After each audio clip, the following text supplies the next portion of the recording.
Hello बच्चों, स्वागत है आपका रघुवंशी नीट यूजी के कैप्सूल कोर्सेस में। आज हम लोग केमिस्ट्री का एक छोटा सा टॉपिक आयोनाइजेशन इंथैल्पी के बारे में डिस्कस करेंगे। आयोनाइजेशन इंथैल्पी आपकी इनऑर्गेनिक केमिस्ट्री की बेस होती है और ये बहुत ही अहम भूमिका निभाएगी आपके नीट एग्जाम में। देखिए बेटा, आइए शुरू करते हैं आयोनाइजेशन एनर्जी।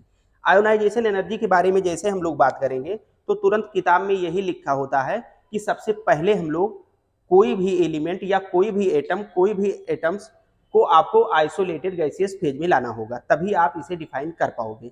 जैसे मान लीजिए आपका कोई भी एटम था, है ना, ये एटम आपका सॉलिड स्टेट में है, ये आपका एटम जो है ये सॉलिड स्टेट में है। सबसे पहले हमने क्या किया, इस सॉलिड स्टेट वाले एटम को कन्वर्ट कर लिया गैसियस स्टेट में। अब इसके लिए आपको एनर्जी की रिक्वायरमेंट होगी, क्योंकि जब हम लोग सॉलिड के बारे में बात करेंगे तो सॉलिड में एक चीज ये पढ़ा जाता है कि जो आपके सॉलिड हैं उसके मॉलिक्यूल जो आपके होंगे वो बहुत ही क्लोजली पैक्ड होंगे, है ना। तो सबसे क्लोजली पैक्ड वाले मॉलिक्यूल को हमें बाहर निकालना होगा। इसके लिए हमने क्या किया, जो एनर्जी का यूज किया उसे बोलेंगे हम लोग सब्लिमेशन एनर्जी। मतलब सॉलिड को डायरेक्ट कन्वर्ट कर लिया गैस में, तो एनर्जी को आप नाम दोगे सब्लिमेशन एनर्जी। अब जैसे ही ये आपका आइसोलेटेड गैसियस स्टेट में आ गया, ये आपका आइसोलेटेड गैसियस स्टेट में आ गया, फिर आप क्या करिए, इसको कन्वर्ट कर दीजिए पॉजिटिव कैटायन के फॉर्म में। तो हमने इसमें किया क्या होगा, एक इलेक्ट्रॉन को रिमूव करवाया होगा। जैसे मान लीजिए आइसोलेटेड गैसियस स्टेट में है तो इसके बीच में जो फोर्स लग रहा होगा, क्योंकि एक आपका पॉजिटिव है और एक आपका निगेटिव है, तो जो इसमें फोर्स लगेगा पॉजिटिव और निगेटिव में वो आपका होगा Q1 Q2 के डायरेक्टली प्रोपोर्शनल। इसे हम लोग बेटा फिजिक्स में कहते हैं कूलॉम्स लॉ, है ना। और जो फोर्स लग रहा है इसका नाम होगा इलेक्ट्रोस्टैटिक फोर्स ऑफ अट्रैक्शन। इसका नाम क्या होगा, electrostatic force of attraction. Electrostatic force of attraction नाम देंगे। अब ये वाला जो आपका इलेक्ट्रॉन होगा ये स्ट्रांगली बॉन्डेड होगा इस न्यूक्लियस के साथ। अब इस इलेक्ट्रॉन को यदि हमें रिमूव करवाना है इसके आउटर मोस्ट सेल से, तो एनर्जी की रिक्वायरमेंट होगी। बस उसी मिनिमम एनर्जी को का नाम हो जाता है आयोनाइजेशन एनर्जी। तो हम बड़ा सिंपल शब्द में ये कहेंगे कि किसी भी आइसोलेटेड गैसियस एटम के आउटर मोस्ट सेल से इलेक्ट्रॉन को रिमूव करवाने में जो एनर्जी की रिक्वायरमेंट होगी उसी का नाम होगा आयोनाइजेशन एनर्जी। तो डेफिनेशन तो आपकी यही हो जाएगी कि आयोनाइजेशन एनर्जी का बड़ा सिंपल मतलब है कि the energy required to remove an electron from the outermost shell of isolated gaseous atom. तो ये डेफिनेशन हो गई। इसके बाद हम यहाँ पर एक रिएक्शन लिख रखे हैं कि जैसे देखिए ये आपका एम है, एम मतलब कोई भी एटम या कोई भी आपका मेटल, नॉन मेटल या मेटलॉइड, हमने क्या किया, उसको गैसियस फेज में चेंज किया, तो जो एनर्जी की रिक्वायरमेंट हुई उसका नाम था सब्लिमेशन एनर्जी। अब हमने क्या किया, फिर उस आइसोलेटेड गैसियस के आउटर मोस्ट सेल से इलेक्ट्रॉन को रिमूव किया, है ना।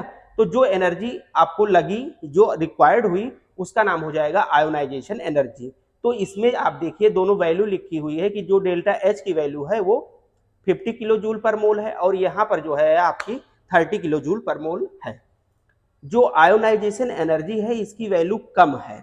कम होने का मतलब सिर्फ यही हुआ कि जब आपने इसे आइसोलेटेड गैसियस एटम में चेंज कर लिया तब एनर्जी की जो रिक्वायरमेंट होती है वो थोड़ी सी घट जाती है। यहाँ पर जो मॉलिक्यूल आपके थे वो बहुत ही ज्यादा क्लोजली पैक्ड थे, इसलिए हमने जो है ज्यादा एनर्जी लगाई, है ना। तो ये आपका 15 जूल हो गया किलो जूल और ये आपका 30 किलो जूल पर मोल हो गया।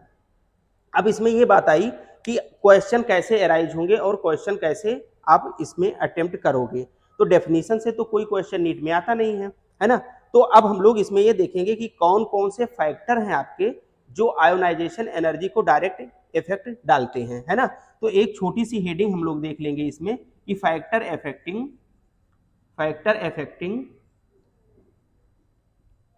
Affecting ionisation energy.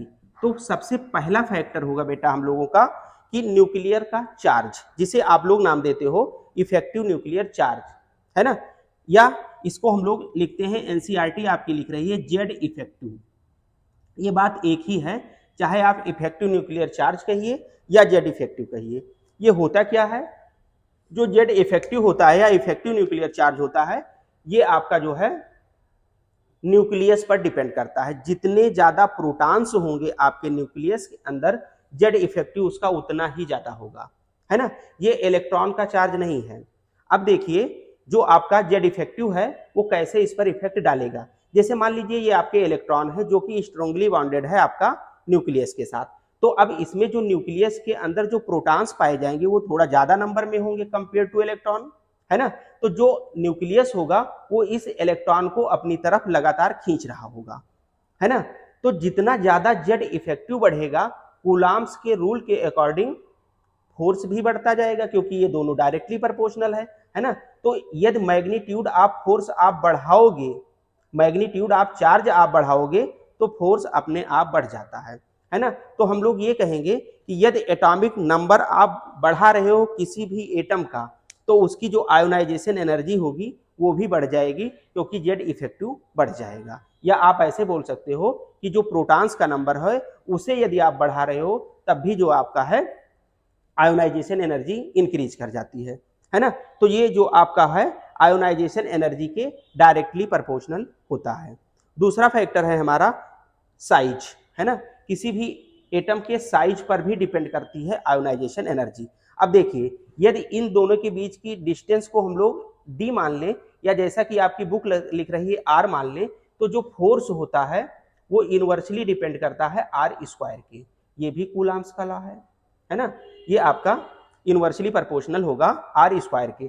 मतलब यदि न्यूक्लियस और इलेक्ट्रॉन के बीच की दूरी को बढ़ा दिया जाए तो फोर्स का अमाउंट घट जाता है, और जब ये घट जाएगा तो आप इजीली रिमूव करवा पाओगे, है ना। तो जो आउटर मोस्ट सेल है, जब इनके बीच की फोर्स को आपने कम कर दिया, डिस्टेंस को बढ़ा दिया, तो जो रिक्वायरमेंट थी एनर्जी की वो घट जाएगी, और उसी रिक्वायरमेंट का नाम था आपका आयोनाइजेशन एनर्जी। तो एनर्जी जो आपकी होगी वो इनवर्सली प्रोपोर्शनल हो जाएगी एटॉमिक साइज की। यदि एटॉमिक साइज आपने इंक्रीज किया तो आयोनाइजेशन एनर्जी घट जाएगी, और यदि एटॉमिक साइज आपने डिक्रीज किया तो आयोनाइजेशन एनर्जी बढ़ जाएगी। तो ये दो फैक्टर थे जो डायरेक्ट इफेक्ट डालते थे आपको आपके आयोनाइजेशन एनर्जी पर। इसके आगे बेटा हम लोग नेक्स्ट वीडियो में देखेंगे कि आयोनाइजेशन एनर्जी को और कौन कौन से फैक्टर इफेक्ट डालते हैं। Thank you.